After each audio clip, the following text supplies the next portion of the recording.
Welcome out to another episode of It's All Been Trekked Before. This time, Hill gets hit by a brick. No, I'm making up phrases that weren't in the episode.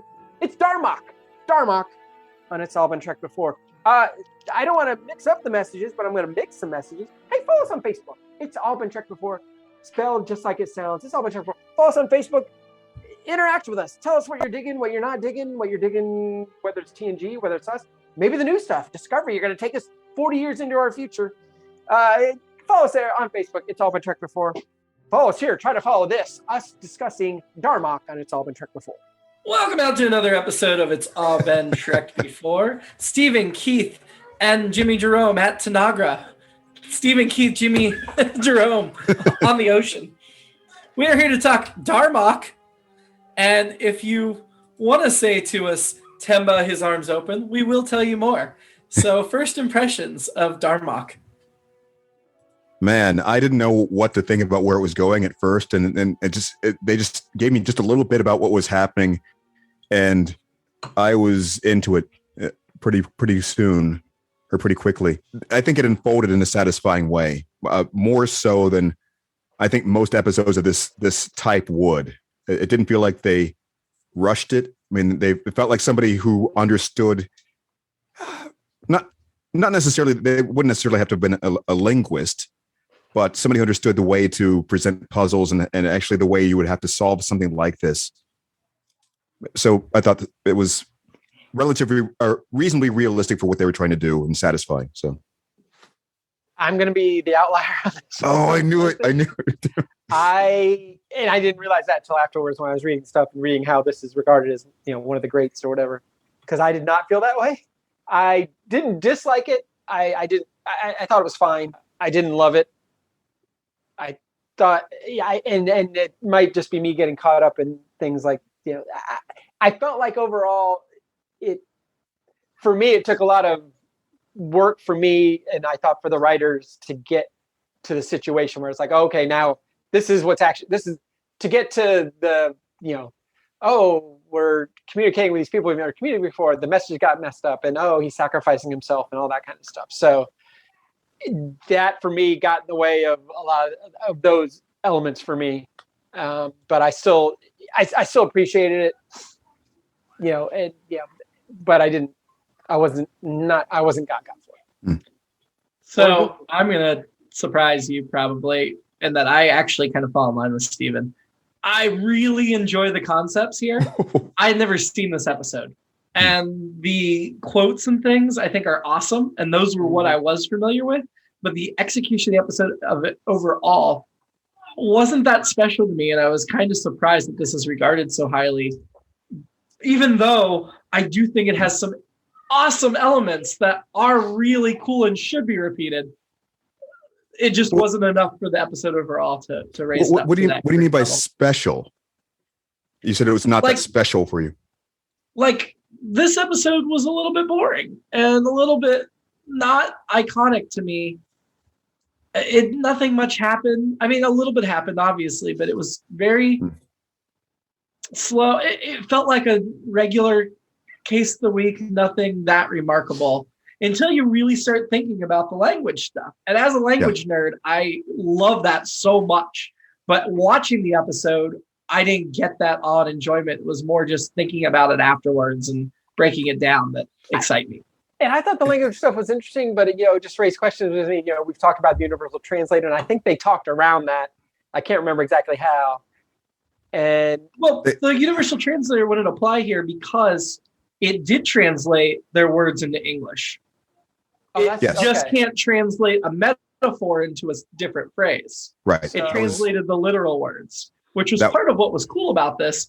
This is an alien that even when you translate their language, you still don't understand them. Yeah. That was one of my notes I was going to get into, and that was one of my favorite things is because I was, oh my God, agreed. They actually executed this thing. And that's the right. I can understand both of those opinions about the slowness and how it's presented, but that's the problem is that this is what real life would have been like. I mean, it isn't necessarily going to be the planet is about to blow up necessarily. This is like maybe even just trying to avoid a fight. It's really just how would you solve something like this in a way that isn't as I mean, I think we complain a lot about things being wrapped up too neatly or being seem to be wrapped up too neatly. There was no other way to solve the things that they were doing other than what they did. And if you skip steps, then it becomes like, okay, whatever. They just magically went like, oh, it must be this. And it's just. See, I thought that was part of my complaint is I thought once Picard started to get it, he got it really quick. And then the episode did wrap up very quick and neat. I did. Now, did they beam Picard down to the planet? Yep. Yeah. So, I mean, I wrote down very early on, it's Arena 2. Obviously, it wasn't. But in Arena 2, you have the God people putting them together. And, eventually Kirk's like, I won't kill them. And the Universal Translator is in play there. But I think Captain Dathon is the hero here because he's the one that's like trying everything he can to get through and communicate Picard and even is willing to risk his own life and ultimately die to bring that communication. So really Picard's the secondary character and Dathon is your lead here. But Part I think of my problem. I'm sorry, Keith. I just want to say about the arena thing. That is the point. I mean, I didn't know what was going on. I didn't know what was going to happen. And they're playing off your expectations of past Star Trek tropes. And you think, yo, I've got two blades. Let's fight. And it was just this is what somebody would assume too. In his position, you see when everyone's going like the me Tarzan, you Jane kind of thing of like Picard, you fire this, and it's not that linear, and you can't cheat it that way. Was it necessary for them to beam the two of them down there to do that? That's I'm raising. There's just a lot of different things. I'm like, was this necessary to create this situation? I don't think so. I think they could have just talked long enough until they figured it out. And my other problem was, besides the fact that there's got to be a linguist on the ship, right? Yeah. My other issue was, for the first 25, 30, 35 minutes of the episode, they were both talking to each other like Americans talking to any foreigner. Do you speak English? Because they just kept saying the same thing. And Picard knew they couldn't understand him, but he still kept talking the same way. And I was and didn't they go out there to meet this ship? So clearly something was arranged at some point. So this wasn't a first contact situation. Yeah. And they weren't at all prepared for the way the Temerians talk. This is all right. You guys are blowing through all kinds of things I need to say to explain what's happening here. I see what I have answers for all the things you're saying. So a linguist or whatever, the way they're repeating themselves. I mean, how else are you going to learn someone else's language except through repetition? You have to keep using some sort of context until they start to understand and try to do something. But in that moment, what else are you going to do except say the language you would use? And then did it have to be that exact situation? Not necessarily, but since they work through metaphors, and we can also assume that, the way that he had these ceremonial daggers, that their mythology plays into the way that their society works, to the extent that they might be not necessarily Klingon-like, but at least a hunting or warlike society to that extent. They aren't necessarily going to have the same value structure as humans in Starfleet, as far as sitting at a conference table and trying to explain things in that sense. Since their language is entirely situational and metaphorical, you would have to have something. You'd have to have imagery. They were even saying their language is based on imagery. You would have to have something practical to keep working off of to even unravel it. But I think if they're a culture like that, then why are they trying so hard to be friends and communicate? Like, that doesn't seem to align with the warrior culture. I didn't say they were necessarily warrior. I'm just saying, as an example, these are other types of values that they might have that don't align with the way that we think of things, especially if they're doing things metaphorically. There might be the backstory might be that there's some urgent need for them to make contact for support of some sort that we don't know about yet. Or at all. It's not included in the story. Well, I'm saying, you said that this wasn't first contact because, yes, they tried it before. So whatever they tried to do the first however many times wasn't working. So they need to try to do something more drastic this time. Picard didn't seem to understand when he got there that this was a trouble of communicating situation. They thought, hey, we're just going to go and say hi. And then all of a sudden they couldn't communicate. Like, I feel like that should have been part of his briefing packet is, hey, these guys talk weird. You might have a hard time communicating with them. Think about the way the old-timey starships were working. I mean, what kind of information could they have given them about this? They're breaking it down. If they didn't figure it out, it would have been just like probably, I don't know, 5-10 minutes. Who knows? Maybe less than an hour of them trying to talk back and forth and going, I don't know what's going on. How was the meeting even set up? If somebody at Starfleet had it figured out how they communicate. They went to a certain position in space and made themselves known, and that's what they're responding to. They did something to indicate that they were waiting for them to be. Yeah, they've been encountered before, and they went to some place that Starfleet would notice. Sorry, Stephen. We keep. Oh no, I'm just listening. As the first GIF race in the galaxy, I feel like they should have just sent a PowerPoint with all the GIFs to explain their position. Oh my God, that is the modern equivalent of this. Is like, and I only communicate in emojis and supported that these guys had it. The writers had it figured out that this is like they didn't know that we were going to communicate this way, but they visualized, they imagined a society that's all they spoke in, and we're getting there. I mean, there are some conversations I have that I don't use any words. I mean, sometimes when I talk to you guys, all I send are gifts. Okay, well, yeah. I mean, that's not even just gifts, but the meme culture. That's mind blowing. That never even occurred to me. Yeah. That is a very good analogy for it. If someone could only speak in references, or like I can't even think of like a specific meme right now, but just like somebody like from The Office looking at the camera, or you say Jim on The Office looking at the director. You'd be like, what are you talking about if you're from another world? Or what I'm thinking of right now is, and this was on around this time, was the making copies guy who all he said was making copies. Yes. He was able to convey what he meant, making copies, but he never beamed somebody down to a planet so they could hang out together. Well, as far as I know.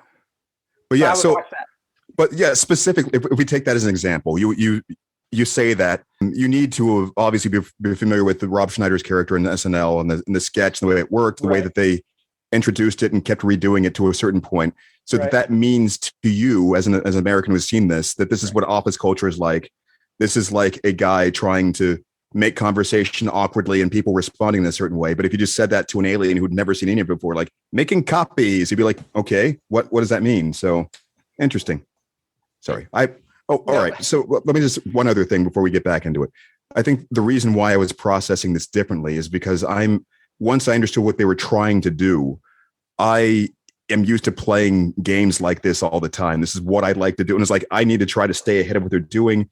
Can I figure out what they're doing and why? And just that once I started seeing that, and once they give you just enough to go, oh my God, this is the structure. So what would this mean in a situation? And I felt like I was getting there sooner than Picard because I don't know. I probably have access to more information than he did in that from there. And also, when you're not in that moment, you can sit back and think objectively. You've got a frame of reference that Picard didn't have. Yes. I wrote down, this is later in the episode, but I wrote, this episode speaks to me the same way the Tamarians speak to the members of the Enterprise. Because I cannot understand it. Well, let's get to a couple of specifics. Sure. So Jimmy already made that one reference. So like Shaka when the walls fell. My interpretation of that, and I haven't looked at the links yet. He put one in the chat where I guess they have like a glossary of what was being said.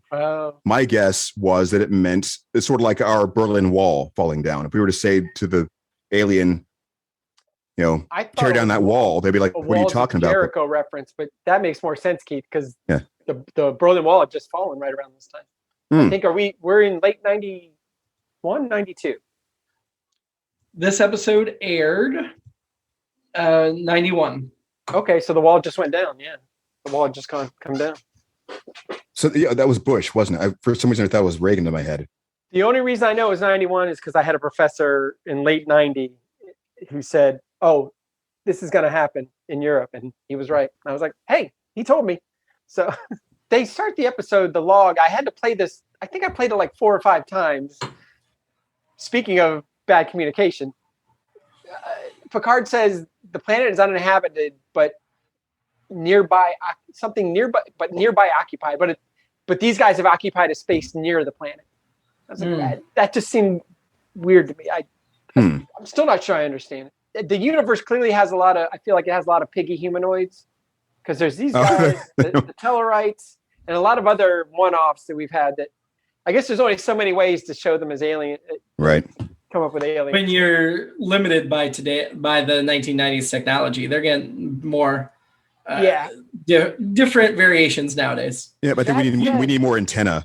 I mean, that is a good standard to have. Like, do you know who played Captain Dathon? I do, and as soon as I saw those guys, I'm like, I know this guy. And then when they come back after the open, and it says Paul Winfield, I'm like, knew it. Paul Winfield. Paul Winfield, who according to IMDb is best known for Star Trek II: The Wrath of Khan, playing Captain Terrell, Chekhov's captain. Oh, the earworms with Chekhov. Yeah. we talked about this on that episode, but I always liked Paul Winfield, and he just seemed like a cool guy. And he did a lot of sci-fi stuff. He did Wrath of Khan, and he's also one of the other greatest sci-fi movies of all time, in my opinion. The Terminator, the original Terminator. The Terminator. I second that opinion. Yeah. That's a great movie. He's also in Mars Attacks, which is not one of the best. Oh, that's right. It is not, but he isn't. Yeah. So he's just always a cool dude. Rest in peace, Paul Winfield. And the other thing is, whenever he's on Star Trek, at least so far, he's dying. So, spoiler. Well, this was his last Star Trek appearance. He only has the 2. So 2 for 2. Why did you a cool guy in what way? Like, what were you saying about his real life? I mean, there's things that. Well, I saw him a lot. He was in a lot of stuff in the 70s. Sounder, if you guys remember that movie or the book, going way back. I think I know those. I saw him a lot of other stuff too, and he was just always a good actor. And I know I haven't read a lot about him, but I know he was well regarded and people liked him. People liked working with him, and I, for whatever reason, maybe it's just to get paid, but I also think the fact that it was in so many sci-fi things just makes me think he had that kind of bent to him. But I don't know that for a fact. But that's an interesting point too. I mean, I think it depends on the era that you get into that sort of thing, whether or not you actually want to do it, or if you just kind of get not necessarily pigeonholed, but once you're networking. I mean, I think I've mentioned at least on the show, we see these clusters of actors, and like you start off in the CW and these kinds of shows, and you end up over here, or you're in the Sci-Fi Network for a long time, or I think there's like a culture that kind of flows from those kinds of shows. Paul Winfield was nominated for an Oscar for Sounder. He was also in Roots, just like LeVar Burton. Yeah, and it's funny. His first officer was played by Richard Allen, who also did one previous Trek credit, playing Kentor in the Ensigns of Command back a couple seasons ago on Next Gen. Not as many credits, and Star Trek's what he's best known for, even though he only did those 2 roles, but it was also a returning guest star. Oh, he was in Roots: The Next Generation, so not Roots, not the first Roots. Yes. I've only seen Next Generation once.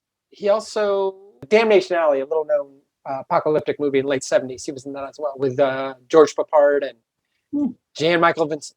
Passed away in 2002 from bone cancer. The episode was written by Philip Lazebnik and Joe Menosky. Well, story by the 2 of them, written by Joe Menosky. Also says Brennan Braga, uncredited show staff writer. I don't know how much Brennan Braga was involved, but we've talked about Joe before. He's a producer and is now a producer on the Orville, and he has other episode credits. And Philip, he wrote Devil's Due, a story by Devil's Due, as well as this one. And then he also did one DS9 episode. Directed by Winrich Colby, one of our regulars. We had one more notable guest star this week. I'm sure Stephen got excited. Morgan walked in the room and was like, "Is Ashley Judd on this episode?" I'm like, "Yes, she is." I totally missed it, and I saw it in the end credits. I was like, "What?" She was okay. She was Ensign Robin Leffler, Geordie's engineering assistant. I noticed Leffler. I made a note of Leffler, and then when I went to do my post-show research, I'm like, oh, and then I clicked play for the credits. I'm like, and there was Ashley Judd. So yeah. So Leffler is an interesting character. I mentioned New Frontier last week, the book series. Leffler is a character in the New Frontier series, one of the lead characters on the Starship Excalibur. In Next Gen, though, she was only in 2 episodes. This and one more coming just a couple episodes from now called The Game. But she was actually considered to come back a bunch of times. They talked about her coming back for First Duty, which was another Wesley episode, because Wesley's going to be in the episode she's in coming up. They talked about bringing her back for True Q. And there were actually at one time she said she'd been asked back for the final movie, Star Trek Nemesis, to play Wesley Crusher's wife. Are we still talking about Ashley Judd? Ashley Judd, yeah. So that she had been asked back, but when there was a deleted scene with Will Wheaton in Nemesis, he wasn't in the finished film, but he was in a deleted scene. And he does not have a wife in that deleted scene, but she had said she was asked back to play his wife in Nemesis. Did you ever see it?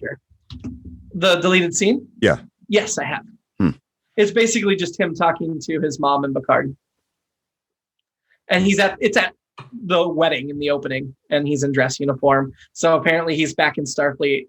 And in the original screenplay that I read, the shooting script before they finished product, they established in that screenplay, and it wasn't the deleted scene, that he's now serving on the Titan under Captain Riker as an engineer.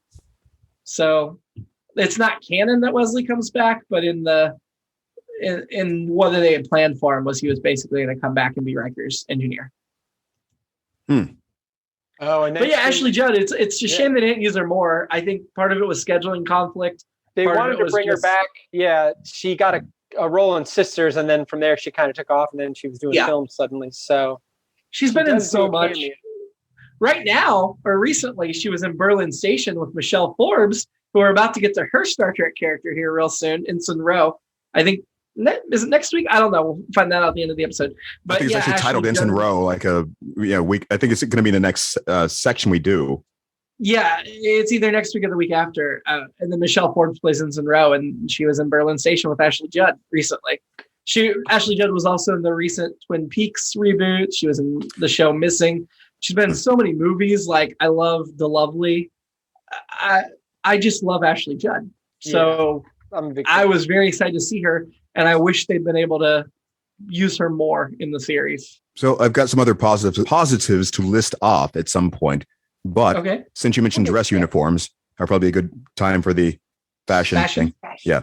So my second note was, I need, all caps, that Picard jacket. That was my second God. Note. That Picard jacket is sporty, man. I was like, yes. So when he starts wearing this on a regular basis, it's basically his version of Kirk's wraparound green tunic. Uh-huh. Oh. So we're going to see him in this outfit quite a bit. And they, of course, made action figures with him in this outfit. But I like it. It's got a jacket you can take off, and he's just wearing the gray undershirt for a little bit, which is something Patrick Stewart will do again in future movies with future uniforms. And yeah, I like it very much. The openness was just great. I'm confused. Except the one part late in the episode where it was ripped right around the stomach. And I'm like, that's a Kirk move. But I guess I'm a little confused, right? I thought that was some sort of dress uniform or something. Since he was wearing it to be on the view screen with the aliens, I thought it was some sort of ceremonial thing, maybe. Or no, we know what their dress uniforms look like, and that wasn't it. Right. I saw it more of as casual, the way Kirk wears the wraparound casual, the variation. I guess when he wants to feel a little bit fancy. Huh. That is strange. And I love the way that it sort of came into play when he's on the planet. He sort of pulled it tighter, like, fur, I'm cold. That's what this is for. I'm shopping for that jacket right now, so to go with my green. I guess it probably would exist somewhere, right? Or somebody had to have made it for themselves. Oh yeah, definitely. There's a lot of different variations. There's a cosplay version for only $53. Huh. But there's another version that's all out, which is like $800, and then you can get it as a leather jacket for $100. While we're on fashion, I also really dug the Navigator's haircut. Yeah. Just my thoughts trying to figure out what was going on. I was like, book titles or the quotes? Do they speak in places? It's sort of like all of those things together. We kind of talked about this a little earlier. And, I can see how people might differ in opinion on this. But I said I like that they weren't making it too easy for Picard or the crew to figure things out, especially when they were apart. And we had the crew, which was in a way their B plot, them trying to figure out how to get him off the planet. And they were trying to do these things that weren't necessarily correct, or things that were inconvenient to what Picard was trying to do eventually, as we saw when it started to intersect. But I thought that there was a realistic moves and assumptions for them to make it every step. Well, and they had to figure out the same mystery Picard did with the language and everything, and they figured it out separately. Yes. I like the way they did that. And they still ended up doing different things differently with the information than he did, because he was in a different situation, which makes me want to skip to the end here. Some of these things are things I was adding as we were talking that I thought of.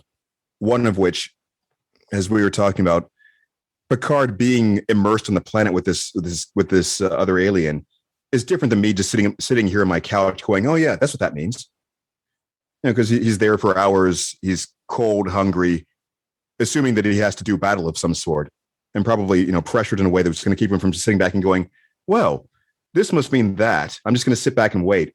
Or I've seen this many episodes of Star Trek, so this must be what's happening, that kind of thing. So one thing I'm surprised you guys didn't mention or that you would have liked would be the very nature of what they're doing means that they have to give us a lot of fictional history for the aliens. This is their mythology. These are their books, stuff like that people usually skimp on that we want more of. Well, what they chose for human mythology to use was very interesting. The Gilgamesh. Yeah. I'm not really familiar with it. Not familiar with and had to look up. And I think that's a departure from a lot of times Star Trek goes for those easy reaches of Shakespeare or whatever. And Gilgamesh, kind of appreciated they did a little more obscure. It's one of the original stories. It's like, or whatever, for lack of a better term. I think that's oddly enough, I had looked that up the other day for some reason, but I wrote Gilgamesh. Wow. Oof. I'm sure I thought this entire episode was also a reference to the classic film Enemy Mine. Have you heard of it? Well, in some ways, I mean, that was it. Yeah, that was the other thing that crossed my mind, but I feel like they were still playing with those expectations and kind of departing from it. But Gilgamesh, I think the only place I've ever really heard it, or I've heard the name briefly in a Mr. Bungle song, which is kind of funny. So they've got a whole planet, but they camp 40 feet apart at night. So at that point, is Picard like, I'm not worried? We know that the Temerian is not worried because he's going to do whatever he has to make contact. But shouldn't Picard be like, all right, I'm getting out of here? If he's actually in fear?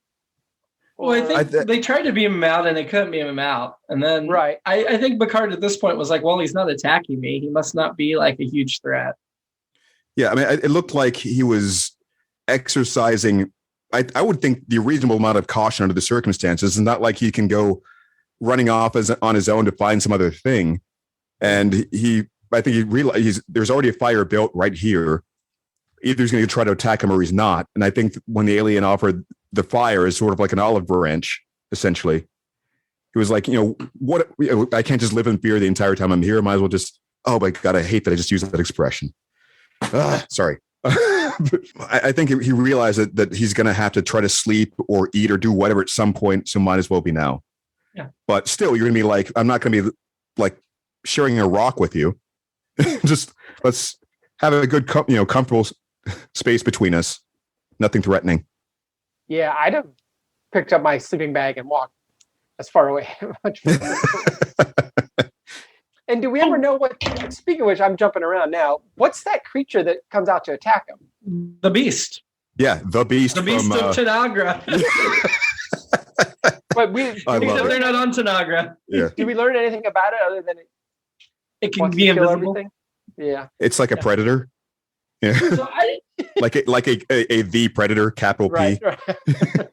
I didn't understand why the Dathon's crew couldn't beam him up. Like, I get why Picard's crew couldn't beam him up, but like when Dathon's injured, you'd think he'd call his ship and be like, hey guys, here's what happened. I mean, not in those words, obviously he's used metaphors and allusions, but like instead, when he dies, like his ship tries to destroy the Enterprise. And I'm like, why couldn't he have at least talked to them during this time? And then Picard calmly goes on the bridge and stops it so easily and suddenly. And then everybody just left and went home. That's not the way it happened. I mean, I was under the impression that they were instructed not to block them from being removed because it would have interrupted the process. It was the captain's decision to go down there and sacrifice himself for the purpose of establishing this line of communication, establishing this common foe. This is like a ritual that they're doing to say, this is what this means. We're establishing peace. But the Enterprise starts attacking them. They lose patience and are like, we're gonna get them to remove this fuel by any means necessary. And so Dathon's crew started defending themselves. Picard got up there and established that everything had been completed. Yes, your captain is dead, but in the process, I understood what he was trying to tell me. Peace has been made. The Shaka, when the walls fell, peace. We got it. We understand. And that's why their crew went, okay, God, we accomplished the mission. Everything's fine. But the mission wasn't to die. The mission was to go down and face this beast together. No. The mission was to establish communication at any cost. Right. If it happened, it happened. If the captain's already, you said this at the beginning of the show, Dathon is the hero because he was willing to risk his life for that purpose. Yes. Picard even said on the planet, you have sacrificed yourself in service of this. I recognize this, and hopefully I get off this planet so I can tell everyone what you sacrificed to do this. But see, there was a very long, slow death after he was injured, where he had already started communicating with Picard, where it's like, okay, I've got the communication started. Let's call my crew and heal me, and then we can keep talking. You don't need to just lay there and die.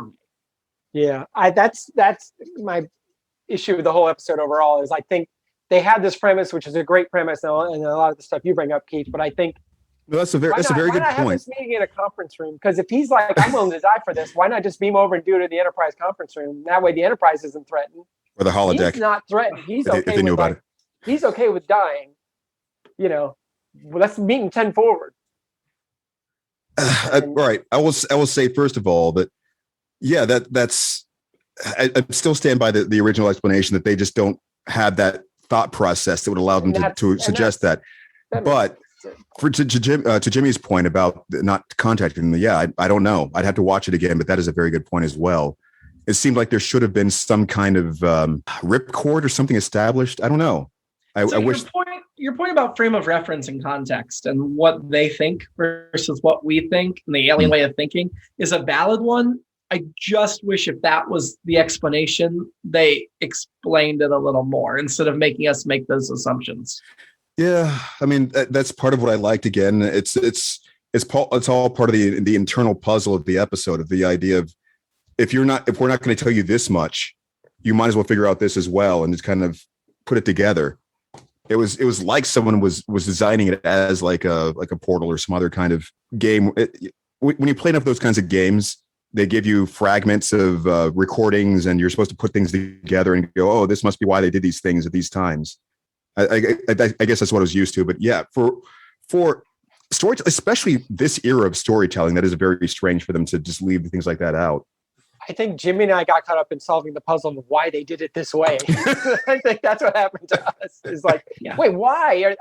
I know there's this other puzzle, but I'm busy with this puzzle. Then I'll get to that one. And I don't think you and I were able to solve this other puzzle first to get to this one. No, and I think part of my thinking was I already know what the main puzzle is. Right. Before I sit down the wall, even though I'd never seen the episode, I was familiar with Darmok. I understood that this was a creature that spoke in metaphors and was trying to make Picard understand. So I was focused on the other aspects. You knew the metaphors before you came into it?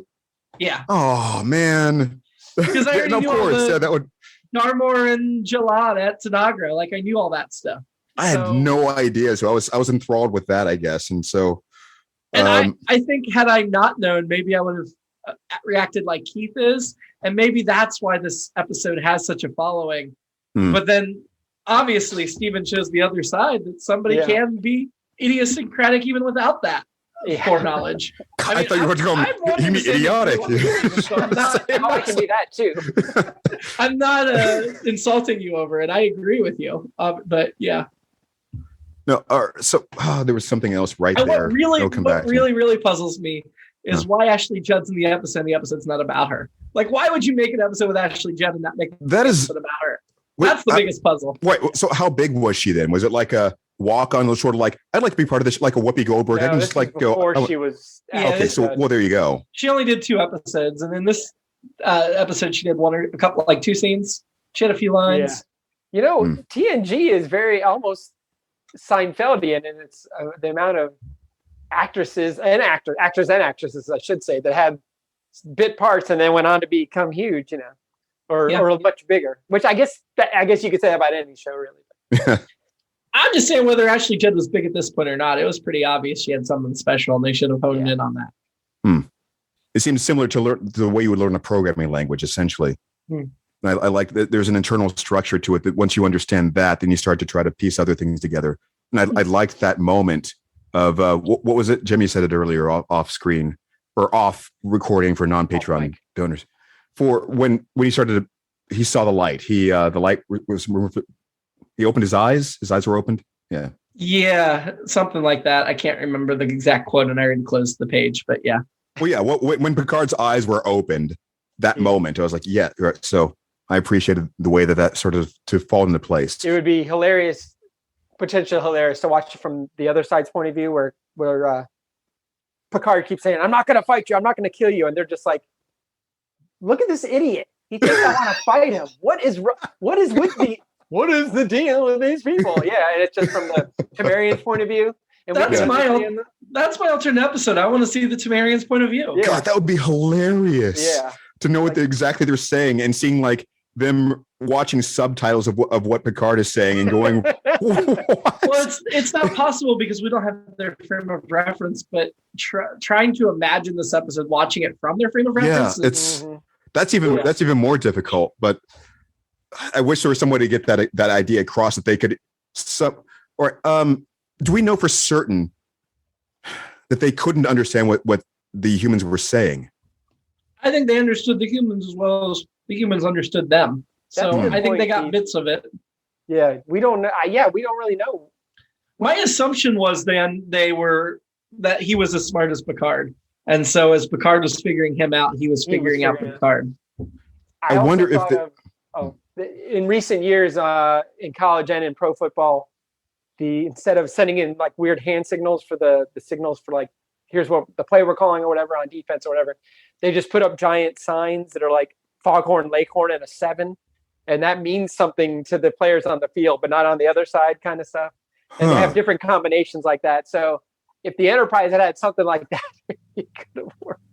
I like that. Although the aliens wouldn't have had a frame of reference for foghorn, leghorn. Although some of the stuff they said, when Troy makes a reference to Romeo and Juliet, I'm like, that made it the most clear to me.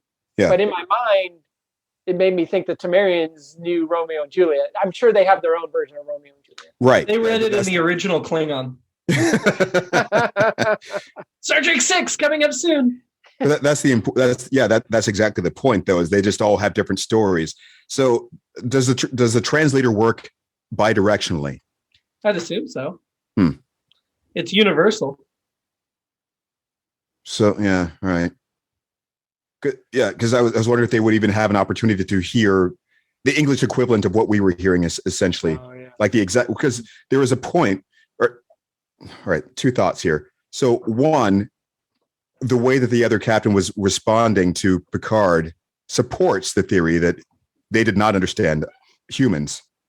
Because why would he also be repeating himself over and over again, saying, in his language, the same thing, except to establish that communication as it eventually ended up doing. But also, once Picard started to repeat back certain phrases, he would go, yes, you're starting to get it. So in my mind, the universal translator is like everybody at the UN listening to everybody else give a speech. There's the person talking, and then there's a running interpretation of it going on, and they just hear the second. Well, no, you would hear both as they talk. Oh, I guess. But you would tune out whatever they're saying on stage. Certainly, it would be like gibberish, and you go like. Which is what I do when Boutros Ghali would speak. All I heard was the person interpreting it in English. I didn't really hear Boutros Ghali. And of course, to be fair, on TV, they mix it that way on purpose too, like audio wise, or like here's a. That's how. Any other notes? I have a bunch, but we can fly through these for the most part. I was excited about the shuttlecraft, and then it was a short journey. It was so short, I didn't even get to see the name of it. This is one of those. Do they name all of them? Yeah. I always look for the name. Yeah, they usually do. Well, wait, if you see a shuttle, it's got a name on it. Yeah. So does every starship have their own set of names for shuttle? And so once they get destroyed, they remake that one and that name, and it depends. Sometimes they remake that name, or they'll give it a new name. In the Star Trek Titan books, Riker has named all his shuttles after jazz musicians. So at least in that book series, they implied that the captains have leeway in naming the shuttlecrafts. That makes sense. I've never thought of that. I never even realized they had. Interesting. Sorry, go ahead. Yeah, because we mentioned, I think one of the recent ones was one of the Challenger astronauts. They're usually, in the original series and Next Gen, they're usually astronauts or explorers of some sort. Hence the Galileo 7. Right. How ergonomic do you guys think the chairs are in the Enterprise? I thought of this as I watched Troy recline in one, just hanging out. They look comfortable, but I don't know if they're ergonomically. They should be more ergonomic than anything we have today. I mean, Worf's at the original stand-up desk, so what we don't see is when that desk goes down and he sits down. That's why it's curved around and it lowers. So my wife, Mary Ann, drives like a car that's probably 5 or 10 years newer than mine. And it blows me away, like what it does. Just little things like just have like maybe one knob you can use to just recline it, raise it off the floor, lower it, and things like. I'm like, why don't people do that? So I can never figure those out. When I get a rental car, I'm like, how do I get close enough to the pedal? Okay, I'm good. Yeah. But anyways, it's so intuitive and so flexible. I'm like, yeah. Anyway, go ahead. This might be the most Seinfeldian moment of our Trek journey. And this is when Riker says, who the hell are these people? And I heard, who the hell are these people? I forgot about that. And that's in their conference room talk. And this is where I thought this was a really cool scene in that, to a point. But because Troy jumps in the McCoy role, she's like, well, he could be dead by then. We have to do something. She doesn't have an idea. She just says we have to do something. Mm-hmm. And then I'd like that Worf's like, nope, that guy's fine. He's like, I'm betting on the captain. Whatever he runs into, that dude can handle. And I thought that was awesome. But I mean, in general, it was very much a exposition-y kind of, or maybe not exposition is not right. It was just kind of a setting the stage kind of scene. But I like those parts of it. Well, can I pause there for a moment? Just Sure. So since you bring out that point, yeah, this ties into something I said earlier that I didn't really expand on. The idea that the crew doesn't know what's going on the surface, not like in enough detail to make certain kinds of decisions, and they reacted in the way you would probably expect. It's like our most urgent thing is to just go there and get him off the planet. Right. We don't know what's going on. We're just going around all these other things. That's it. We have to do something. We can't just sit here. You feel like you wish there could have been some way for them to say, just wait, I've got it. I'm figuring it out. Just hold on. But couldn't the other Temerians have contacted the Enterprise and they could have tried to work out the same way as those two guys? I mean, we saw them try to do it. I guess they did, but they could have kept trying the whole time. They just kind of threw their hands up like, let those guys handle it. But again, okay. I don't know how the Temerians communicate. Right. I still don't know. It looked like from the conflict we saw on their bridge that the captain was in the minority as far as the way that they should be handling things. The other guys were impatient as well. Yeah. He told them his plan essentially, and they were like, what the hell? What are you talking about? Why would you do that? You can't do that. These people are too stupid to understand. Yeah. And he said, well, I'm going to go do it anyway, essentially. And in the other sense, from the Enterprise's perspective, they made this move that seemed aggressive. They kidnapped their captain, put him on this planet, and they're holding him there, and they can't communicate to the extent of like, oh my God, everything's fine. And so there's like, we have to get them before they kill him or something. I mean, what we have here is failure to communicate. Perhaps. Communication breakdown. I enjoyed, speaking of Riker, I enjoyed it when he said, and this is of this time, here's the situation, because it made me think of Fresh Prince. Here's the situation. My parents left town on a 2-week vacation. And they left a Porsche. Okay. At first, I thought you were talking about the theme song, but then I got it. Parents. No. Yeah. The only Star Wars thing I thought for this episode was that I thought stuff was forced. And the last scene of the episode, Riker comes into Picard's conference room or off the bridge or whatever, and walks in and says, I hope I'm not intruding. And I'm like, you're already here. Of course you're intruding. You already intruded. My last 2 notes are actually Jed notes. Oh, nice. Her first on-screen kiss is in Star Trek, not in this episode, but in the next one she's going to be in a couple episodes. Weird. Yep. Go Wesley. And secondly, when I was looking her up about her Star Trek appearance, apparently she considered running for Senate against Mitch McConnell in 2014. And my question is, why didn't she? I feel like she could have beat him. She could have saved us from this madness and been one of the reasons I love her is she's a huge basketball fan, but especially of UK, which I do not like UK because for many reasons, or just because they're a good team and they beat Syracuse in the national championship. Wait, so Kentucky or United Kingdom? Sorry, Kentucky. University of Kentucky. She's a huge fan, so she supports them and everything, but especially basketball. So that's what I love. She's a Kentuckian. Yeah, so I name alone, I think she could have done all right. I mean, name, and also I feel like she bridges that gap where she's definitely liberal, but she still has those hometown Kentucky roots where I feel like she could have gotten enough voters from both sides to go for. And I don't know if you guys knew this. I saw this while looking, that she recently had a terrible accident. Like 5 months ago, she was in the Congo in the rainforest, had a terrible fall. They couldn't get to her for several hours. She almost lost both legs. Wow. And she just posted this week, 2 days ago. I just read this. Ashley Judd is walking out without assistance nearly 6 months after shattering her leg in 4 places. So. Oh my God, that makes me think of the last Wesley episode. Oh man. Like being pinned to a rock in a cave or something. And yeah. It's not funny. When I first saw this, I thought, oh, are they talking about her career going sideways or whatever? But no, it was that she actually had an accident. So but she's walking, she's doing better. So that's good. Oh, good. She's a national treasure. She should not die. Yeah, I like her. Even if she's a UK fan. But I like that she's a fan of it. Let's get to a ranking. Yep. Who was your annoyance? Everyone. No, everybody.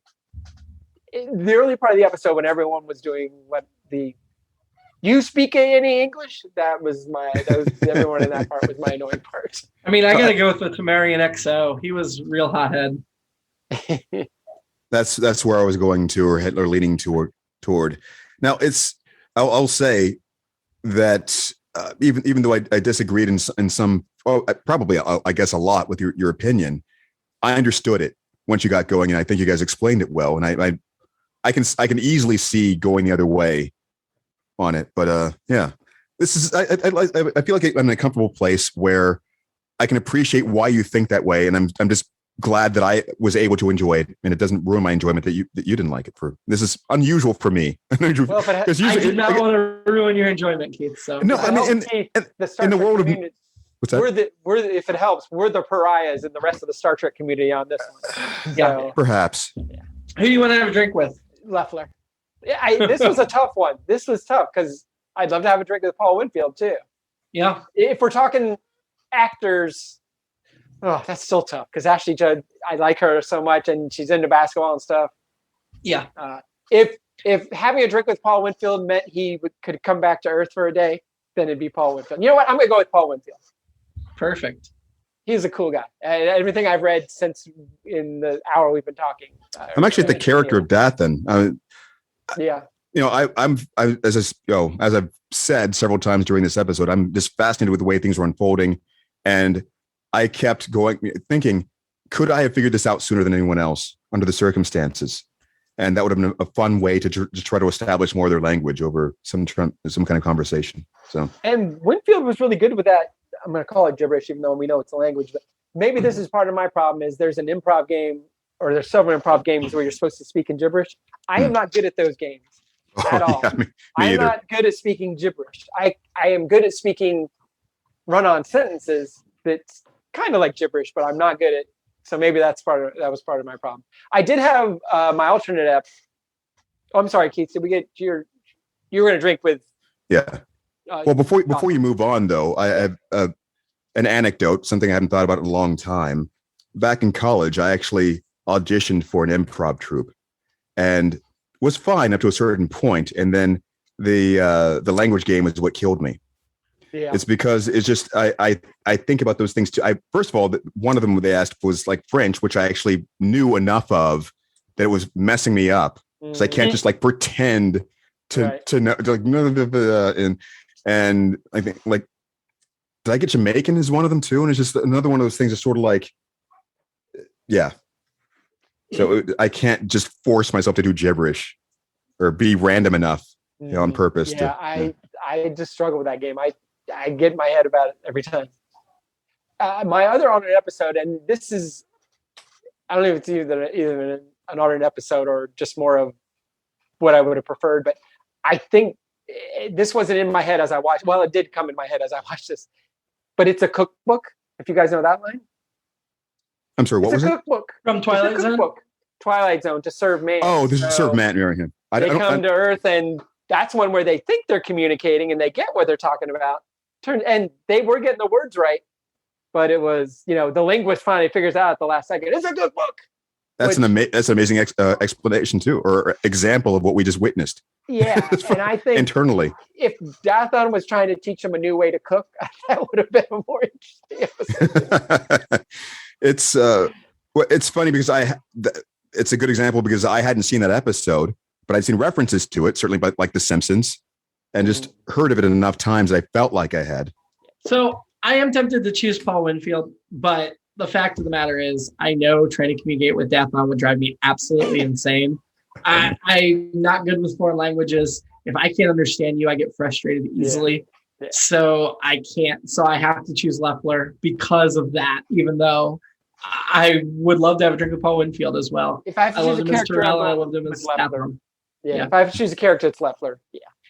Yeah, no, Leffler is definitely and I'm not just talking about because she's attractive. I want to know like what other plans they had for this character. She's attractive? All about playing it. Oh, shut up. No, it's not just superficial. Like I have loved Ashley Judd for a long time. So ranking the episode above, below, Redemption. Redemption 2, sorry. Keith, you rank first. No, I'm already outvoted, and that's fine. And that's if I didn't convince you for all the points I made. I mean, that's. I am curious to see how it ranks as we move along. I think because the aspects of it are more exciting to think about than to watch, it's going to get ranked higher than it would be if it happened later in the season. Yeah, I have a feeling I'm going to like push to have it higher as we go on. Well, yeah, that's a really good point. We never really thought about that for the past seasons, how some of the episodes moved in that way, because it's distinctive enough that when you go back and think about what you had to think about to remember it, as opposed to how you felt. Yep. Yeah. I think it's going to do pretty well, even though it's in second right now, too. I did read that Rick Berman hated this idea, but that makes me like it even more. Yeah. A couple of the other guys were like, and I felt that's the way I felt, Jimmy. I was like, oh, maybe I am on the wrong side of this. But he fought against it, and then eventually it was like, okay, you guys can do this one time. That's what I forgot to say earlier. That's what I forgot to write down. This seems like one of those episodes. It's like, how did this make it through the net? How did the executive let this happen? Because this is kind of avant-garde in certain ways. It doesn't really have the elements that you would have for one of those standalone. You get what I'm saying. And maybe if they really wanted it, the one that really could have got through is if it was the Tamarian point of view episode we threw out. Yeah, they could not have done that. They might be able to do it now, but they could not have done it then. I think that Alex Kurtzman can do whatever he wants now, pretty much. Yeah. Who do you think would do a good job with something like that? I'm trying to think of like what series would do a good job of. I mean, we've seen like I think it would have to be a Strange New Worlds episode because Discovery is all serialized, and I'm told they've been plugging that Star Trek Strange New Worlds is going to go back to more of a exploration Planet of the Week format. Well, not even just honestly, Star Trek. I'm kind of excited about because as much as I love serialized storytelling, there are some really good standalone Star Trek episodes, and now one of the 5 shows focus on it, I think is a good move. Well, I was going to say, even like one of the things that popped in my head was the episode of Buffy where Giles turned into a demon and to try to interact with the other people who couldn't understand him. Sure. And they kept shifting back and forth between the perspectives of the gibberish here, gibberish there. That was good. I don't know. I think of other shows like that right now. And we're over time, so. Next week, we meet the Bajorans, which we'll get to learn a lot about because Deep Space Nine is next to Bajor. So we're going to spend a lot of time with the Bajorans. But we meet the first Bajoran character in Star Trek, Ensign Ro. The synopsis of the episode's called Ensign Ro. And the synopsis is Captain Picard foils a plot against the Bajorans with his new Bajoran officer who was forced upon him and was just released from prison, Ensign Ro. Huh. So it's like 48 hours. She's going to be in a number of episodes. Not as many as I thought she did based on how strongly I remember her. But Michelle Forbes plays her. Michelle Forbes is awesome. And I don't remember this Ensign Ro episode. I'm not sure I've seen it, but I have seen episodes with her and I'm really looking forward to seeing this episode. Oh, I can't wait to talk about her earring, whatever it looks like. So her earring and a wrinkled nose. Those are what the Bajorans have. Bajorans all have wrinkled noses and earrings. And they're super religious. Just like her. And where there are Bajorans, there are always going to be Cardassians. So get ready for the Cardassians to return. Yes. All right. I'm excited now. Until then, live long. And R.I.P. Paul Winfield and prosper. Oh, sorry. I was going to end in Shaka when the walls fall. That means failure. Are you calling this podcast a failure? Shaka Khan? There you go. Better.